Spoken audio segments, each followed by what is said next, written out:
Bismillahirrahmanirrahim. In this tutorial we will discuss about carbohydrates. तो carbohydrates को discuss करने के लिए हम अपने लेक्चर को आगे बढ़ाते हैं। कार्बोहाइड्रेट्स की बात करें तो हमारे पास अबंडेंटली ये लिविंग ऑर्गेनिज्म में पाए जाते हैं और लिविंग ऑर्गेनिजम्स की के में ये जो है नेचर में मोस्ट अबंडेंटली पाए जाते हैं। और लिविंग ऑर्गेनिज्म के सेल की बात करें तो हमारे पास प्रोटीन और प्रोटीन के बाद हमारे पास कार्बोहाइड्रेट सबसे ज़्यादा अबंडेंट होते हैं और ये ऑल ऑर्गेनिज्म में पाए जाते हैं और ऑल सेल्स में पाए जाते हैं और सेल के हर पार्ट में पाए जाते हैं कार्बोहाइड्रेट्स। अगर इसकी एग्जांपल्स की हम बात करें तो cellulose of the wood, cotton, paper, starches present in cereals में जो स्टार्चेज वगैरह पाए जाते हैं, root tubers, cane sugar, milk sugar, ये सारी एग्जांपल हमारे पास कार्बोहाइड्रेट की हैं। कार्बोहाइड्रेट की अगर फंक्शन की बात करें तो ये स्ट्रक्चरल रोल भी प्ले करते हैं, मुख्तलिफ किस्म के बॉडी का स्ट्रक्चर भी बनाते हैं और फंक्शनल रोल भी प्ले करते हैं, मुख्तलिफ किस्म के फंक्शन परफॉर्म करते हैं हमारी बॉडी के अंदर। आगे बात करें सिंपल कार्बोहाइड्रेट जैसे ग्लूकोज की बात करें तो वो मेन सोर्स होते हैं हमारे पास एनर्जी का। सब carbohydrate are the main constituent of cell wall in plant and micro organism. Peptidoglycans में हमारे पास जो है बैक्टीरिया की सेल वॉल की अगर हम बात करें तो उसके अंदर में हमारे पास कार्बोहाइड्रेट होता है। और काइटन हमारे पास जो फंजाई की सलवार की बात करें उसमें भी हमारे पास कार्बोहाइड्रेट होता है। और प्लांट्स की सलवार की बात करें सेलुलोज उसमें पाया जाता है। तो ये सारे कुछ हमारे पास जो है कार्बोहाइड्रेट ही हमारे पास पाए जाते हैं सलवार के अंदर। कार्बोहाइड्रेट की हम बात करें तो इसका मतलब है हाइड्रेटेड कार्बन, मतलब कार्बन के साथ बहुत ज़्यादा हाइड्रोक्सिल ग्रुप लगे हुए हैं, बहुत ज़्यादा OH लगे हुए हैं, मतलब वो जो हमारे पास हाइड्रेटेड फॉर्म में है। इनकी अगर बात करें तो कार्बन हाइड्रोजन और ऑक्सीजन पर मुश्तमिल होता है और हाइड्रोजन और ऑक्सीजन की रेशो सेम होती है जैसे वाटर में होती है, H2O की रेशो होती है। और इसका आगे कोई कंपोनेंट हो सकता है, ये वाला फार्मूला हमारे पास जो है इसमें पाया जाता है कार्बोहाइड्रेट के अंदर। और बाकी हमारे पास कार्बन के भी वही बॉन्ड हो सकता है, वही हमारे पास जो है एक्स जो है सेम हो सकता है कार्बन के लिए या फिर एक्स डिफरेंस भी हो सकता है। और लेकिन जो है H2O है ये इसकी रेशो हाइड्रोजन और ऑक्सीजन की सेम होती है जैसे वाटर में होती है। कार्बोहाइड्रेट की अगर बात करें तो ये पॉलीहाइड्रोक्सी एल्डिहाइड होते हैं, मतलब इनमें एल्डिहाइड ग्रुप पाया जाता है या फिर कीटोनिक ग्रुप पाया जाता है। और पॉलीहाइड्रोक्सी तो ये होते हैं क्योंकि इनमें बहुत ज़्यादा है हमारे पास हाइड्रोक्सिल ग्रुप पाए जाते हैं। कीटोनिक और एल्डिहाइड ग्रुप के अलावा बाकी सब कार्बन के ऊपर हमारे पास क्या पाया जाता है, हाइड्रोक्सिल ग्रुप्स। आगे हमारे पास है ये हमारे पास पॉलीहाइड्रोक्सी एल्डिहाइड और कीटोन होते हैं या फिर कम्प्लेक्स सब्सटेंसेस, ऐसे कम्प्लेक्स सब्सटेंसेस जैसे पॉलीसेकेराइड जो हमारे पास होते हैं जो हाइड्रोलाइसिस के नतीजे में हमारे पास पॉलीहाइड्रोक्सी एल्डिहाइड और पॉलीहाइड्रोक्सी कीटोन देते हैं, उनको भी हम जो है कार्बोहाइड्रेट ही कहेंगे। हाइड्रोलाइसिस क्या होती है, हाइड्रोलाइसिस क्या होती है, break down of large molecule into small molecule by using water molecule. Water molecule के नतीजे में कम्प्लेक्स मॉलिक्यूल होते हैं उनको तोड़कर सिंपल मॉलिक्यूल में कन्वर्ट किया जाता है, तो उसको हमारे पास क्या कहते हैं, हाइड्रोलाइसिस। सोर्सेज की हम बात करें तो ज़्यादातर सोर्सेज हमारे पास ग्रीन प्लांट्स हैं। प्राइमरी प्रोडक्ट ऑफ फोटोसिंथेसिस हमारे पास क्या होती है, ग्लूकोज हमारे पास क्या होती है, कार्बोहाइड्रेट होती है। Other compound of plant are produce from carbohydrates. और दूसरे आगे कार्बोहाइड्रेट जो प्लांट से बनते हैं उनके अंदर मुख्तलिफ़ किस्म के केमिकल रिएक्शन होते हैं, तो वो दूसरे आगे केमिकल ऑर्गेनिक कंपाउंड भी बनाते हैं। आगे हमारे पास कम्बिनेशन की बात करें तो कार्बोहाइड्रेट हमारे पास प्रोटीन के साथ बाइंड कर सकते हैं, लिपिड के साथ बाइंड कर सकते हैं और कंजुगेटेड मॉलिक्यूल को कहते हैं। और जब कंजुगेटेड मॉलिक्यूल हमारे पास प्रोटीन के साथ मिलते हैं तो ग्लाइकोप्रोटीन, और जब ये कार्बोहाइड्रेट लिपिड के साथ मिलते हैं तो इनको ग्लाइकोलिपिड कहते हैं। ग्लाइकोप्रोटीन और ग्लाइकोलिपिड की बात करें तो ये स्ट्रक्चरल रोल प्ले करते हैं हमारे पास extra cellular matrix of animal and bacterial cell walls. ये हमारे पास सेल से बाहर जो मैट्रिक्स होता है उसके लिए हमारे पास स्ट्रक्चरल रोल प्ले करते हैं और फंक्शनल रोल भी प्ले करते हैं। ये हमारे पास कॉन्जुगेटेड मॉलिक्यूल्स होते हैं और बायोलॉजिकल मेम्ब्रेन में हमारे पास पाए जाते हैं कार्बोहाइड्रेट्स। क्लासिफिकेशन की बात करें तो हमारे पास सैकराइड लफ्ज़ जो है इसका मतलब होता है, ग्रीक वर्ड इसका मतलब होता है शुगर्स।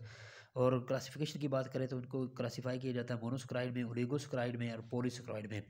आगे हमारे पास मोनोसेकेराइड की बात करें तो ये होते हैं हमारे पास simple sugar, sweet in taste, easily soluble in water, can not be hydrolysed into the simpler sugar. मतलब मोनोसेकेराइड सिंपलेस्ट होते हैं, इनके आगे मज़ीद जो है सिंपलेस्ट यूनिट हम नहीं बना सकते हैं। आगे बात करें तो पॉलीहाइड्रोक्सी एल्डिहाइड हो सकते हैं, कीटोन हो सकते हैं, जो कि हम पहले जानते हैं। और सारे कार्बन आइटम के अंदर ये जो हाइड्रोक्सिल ग्रुप होता है, एक्सेप्ट वो कार्बन आइटम जिसके अंदर हमारे पास एल्डिहाइड या कीटोनिक ग्रुप होता है। जिसके अंदर हमारे पास एल्डिहाइड ग्रुप होता है, इसको हम एल्डो शुगर कहते हैं। और जिसके अंदर हमारे पास कीटोन ग्रुप होता है, उसके हमारे पास उसको हम कीटो शुगर कहते हैं, एल्डो शुगर और कीटो शुगर। अगर हम बात करें इनकी एग्जांपल की, तो हमारे 3 कार्बन हमारे पास ग्लिसरॉल्डिहाइड जो हमारे पास है वो एल्डिहाइड फॉर्म में पाया जाता है। और कीटो फॉर्म में डाईहाइड्रोक्सी एसीटोन हमारे पास जो है वो हमारे पास कीटोनिक फॉर्म में पाया जाता है। तो नेचर में हमारे पास मोनोसैकेराइड में नंबर ऑफ़ कार्बन आइटम की बात करें तो 3 से लेकर हमारे पास 7 कार्बन आइटम पाए जा सकते हैं। जो दिन में 3 पाए जाते हैं उनको ट्रायोज, 4 वालों को टेट्रोज, 5 वालों को पेंटोज, 6 वालों को हेक्सोजेज और 7 वालों को हेप्टोजेज हम जो है कहते हैं। और इनका केमिकल जनरल फार्मूला हमारे पास CH2ON है। इसमें कार्बन और हाइड्रोजन और ऑक्सीजन हमारे पास कार्बन, हाइड्रोजन और H2O तो वैसे ही हमारे पास वाटर की फॉर्म में पाया जाता है। और कार्बन भी उतना ही होता है हमारे पास जितनी हमारे पास ऑक्सीजन के अंदर होती हैं मोनोसैकेराइड में। ट्रायोसिस की बात करें, हमारे पास ग्लिसरॉल्डिहाइड डाइऑक्सीएसीटोन फास्फेट तो हमारे पास रेस्पिरेशन और फोटोसिंथेसिस के दौरान इंटरमीडिएट के तौर पर बनते हैं कंपाउंड। सबसे पहले हमारे पास रेस्पिरेशन जब हो रही होती है, फोटोसिंथेसिस जब हो रही होती है, तो ग्लिसरॉल्डिहाइड 3 फास्फेट हमारे पास बनता है, बजाय इसके कि डायरेक्टली हमारे पास ग्लूकोज बने। तो फिर हमारे पास 2 जो है ग्लिसरॉल्डिहाइड वगैरह को मिला के हमारे पास जो है ग्लूकोज बनती है। अगर टेट्रोसिस की बात करें तो ये हमारे पास रेयर पाए जाते हैं नेचर में, और ज़्यादातर हमारे पास बैक्टीरिया के अंदर पाए जाते हैं सॉरी। पेंटोसिस की बात करें तो हमारे पास, हेक्सोसिस की बात करें तो ये हमारे पास मोस्ट अबंडेंट रहते हैं। बायोलॉजिकल पॉइंट ऑफ व्यू से जो इम्पोर्टेंट, सबसे इम्पोर्टेंट, मोस्ट इम्पोर्टेंट हमारे पास हेक्सोज है, वो ग्लूकोज है, जिसको हम जानते हैं। और हमारे पास ये हमारे पास क्या है, एल्डो शुगर है। और इन राइबोज हमारे पास पेंटोज है, और ये भी हमारे पास एल्डो शुगर है। राइबोज में 5 कार्बन पाए जाते हैं, और हमारे पास ग्लूकोज में 6 कार्बन पाए जाते हैं। और हर एक के अंदर हमारे पास ये इस ग्रुप के अलावा बाकी सब के ऊपर हमारे पास हाइड्रोक्सिल ग्रुप लगा हुआ है, और इसके अलावा बाकी सब के ऊपर हमारे पास हाइड्रोक्सिल ग्रुप लगा हुआ है। तो ये हमारे पास जो है हेक्सोजेज और पेंटोज शुगर के एग्जाम्पल है। हमारे पास पेंटोज की, हमारे पास राइबोज, और हेक्सोज शुगर के हमारे पास ग्लूकोज की एग्जाम्पल है। आगे हमारे पास अगर सोल्यूशन में बात करें, जब हम ये सोल्यूशन के अंदर हमारे पास पाए जाते हैं राइबोज और ग्लूकोज, तो ये रिंग की फॉर्म में पाए जाते हैं। और इसको हमारे पास ग्लूकोपाइरानोज और या राइबोफ्यूरानोज, जो 5 कार्बन होते हैं वो फ्यूरोन रिंग बनाते हैं हमारे पास। और जो 6 कार्बन है हमारे पास ग्लूकोज, वो पायरानोज रिंग बना देते हैं। ग्लूकोपाइरानोज और राइबोफ्यूरानोज हमारे पास जो है इसकी रिंग्स बनती है। 5 कॉर्नर हमारे पास ये राइबोफ्यूरानोज रिंग्स डी राइबोज है, और ये डी ग्लूकोज हमारे पास ग्लूकोपाइरानोज रिंग बनाती है। ये सोल्यूशन के अंदर हमारे पास सोल्यूशन फॉर्म में मोस्ट स्टेबलाइज होते हैं। मेरे पास टर्मिनल ग्रुप जो है वो हमारे पास जो उसका होता है फंक्शनल ग्रुप, उसके साथ बाइंड करता है। और हाइड्रोक वो उसका हाइड्रोक्सिल ग्रुप का जो है हमारे पास ऑक्सीजन होता है, वो इसके साथ बाइंड कर जाता है पहले कार्बन एटम के साथ।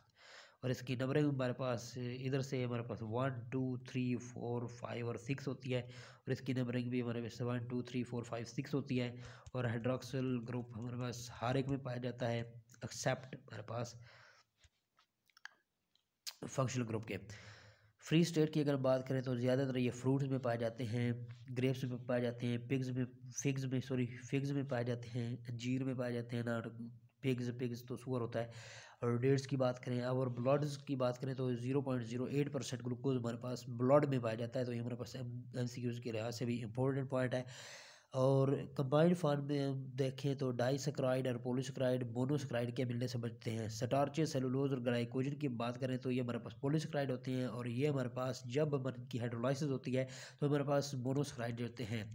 ग्लूकोज की बात करें तो ये ग्रीन प्लांट्स में नेचुरली प्रोड्यूस होता है एयर और वाटर और सॉइल के नतीजे में, फोटोसिंथेसिस के नतीजे में, जिसमें हम लाइट के नतीजे में हम जो है ग्लूकोज तैयार कर रहे होते हैं। CO2 12H2O लाइट जो क्लोरोफिल की वजह से हमारे पास ग्लूकोज और ऑक्सीजन और हमारे पास वाटर जो है वो तैयार होता है हमारे पास। और सनलाइट यूज़ होती है, इसलिए इसको फोटोसिंथेसिस कहते हैं। और इसके लिए हमारे पास जो एनर्जी रिक्वायर्ड होती है, तो 10 ग्राम हमारे पास ग्लूकोज को तैयार करने के लिए 717.6 kilo calories of the solar energy हमारे पास चाहिए होती है। और ये हमारे पास ग्लूकोज के मालिक्यूल के अंदर स्टोर होती है, और ये हमारे पास जब भी हमारे ज़रूरत होती है तो हमें एनर्जी अवेलेबल होती है, और हम अपनी एक्टिविटीज़ इस एनर्जी के ज़रिए से परफॉर्म कर सकते हैं।